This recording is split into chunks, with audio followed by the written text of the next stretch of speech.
যার ভেতরে এক মুখে আরেক, তার নাম কি? যে ভেতরে এক কথা রাখে বাহিরে আরেক রকম রূপ দেখায়, তার নাম কি? যেই ব্যক্তি কোরআনের মঞ্চে সভাপতির আসন দখল করে আবার গানের কনসার্টের সভাপতির আসন দখল করে, তার নাম কি?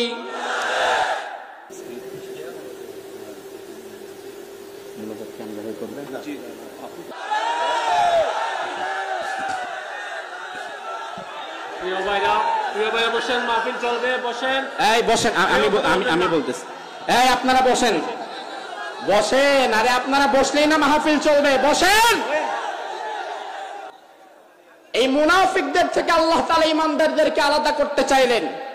এজন্য আল্লাহ তাআলা উহুদের প্রান্তর সৃষ্টি করে দিয়েছিলেন।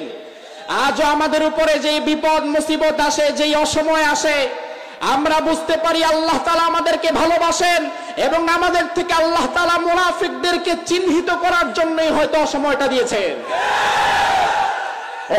বসেন, বসেন, পরে তাকবীর দেন, বসেন, বসেন, আমাকে কথা বলতে দেন, বসেন। উহুদের প্রান্তর থেকে আমাদের জন্য 3 নাম্বার শিক্ষা হচ্ছে, আল্লাহ তাআলা কোরআনে বলছেন, ওয়ালিয়ালামাল্লাহুল্লাযীনা আমানু ওয়া ইয়াত্তাখিযা মিনকুম শুহাদা।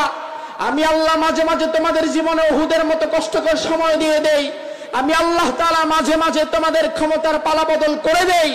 এই জন্য আমি আল্লাহ তাআলা মাঝে মাঝে আমার জমিনে আমার দিন কায়েমের জন্য তোমাদের মধ্য থেকে কিছু মানুষকে শহীদ হিসাবে গ্রহণ করতে চাই। আল্লাহ তাআলা যদি আমাদেরকে শহীদ হিসাবে গ্রহণ করতে চায়, ওই রবের জন্য জীবন দিয়ে শহীদ হওয়ার জন্য মানসিক প্রস্তুতি আমাদের আছে না নাই? সাহাবায়ে কেরাম উহুদের প্রান্তরে একজন দুজন না 70 জন সাহাবী একাতারে জীবন দিয়ে দিয়েছিলেন আল্লাহর দিন কায়েমের জন্য, ঠিক কিনা? এরপরে উহুদের প্রান্তর থেকে আমাদের 4 নাম্বার শিক্ষা হচ্ছে, জীবনের যেই পয়েন্টে ঈমানদার রাসূলুল্লাহর আনুগত্যের বাহিরে যাবে, ওই পয়েন্ট থেকেই বিপদ আসবে। উহুদের প্রান্তরে আল্লাহর হাবিব 50 জন সাহাবীকে হাতে তীরন্দাজ, তাদের হাত থেকে তলোয়ার নিয়ে তীর দিয়ে বলেছিলেন, জাবাল রুমাত নামক এই পাহাড়ের চূড়ায় তোমরা দাঁড়িয়ে থাকবা, আর আমরা মধ্যখানে যুদ্ধ করব। যুদ্ধ করতে করতে যদি আমরা সবাই শহীদ হয়ে যাই, যদি দেখো আমাদের লাশকে কুকুর বেড়াল খাচ্ছে, তবুও তোমরা নামবা না।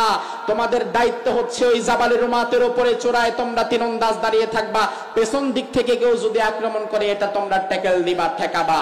ওই সাহাবীরা বোঝেন, ওই সাহাবীরা এক সময় ওই সাহাবীরা যখন দেখলো যুদ্ধের প্রথমার্ধে যুদ্ধ প্রায় শেষ হয়ে যাবে, ওই 50 জন সাহাবীর আমির ছিল আব্দুল্লাহ বিন জুবায়ের আনসারী।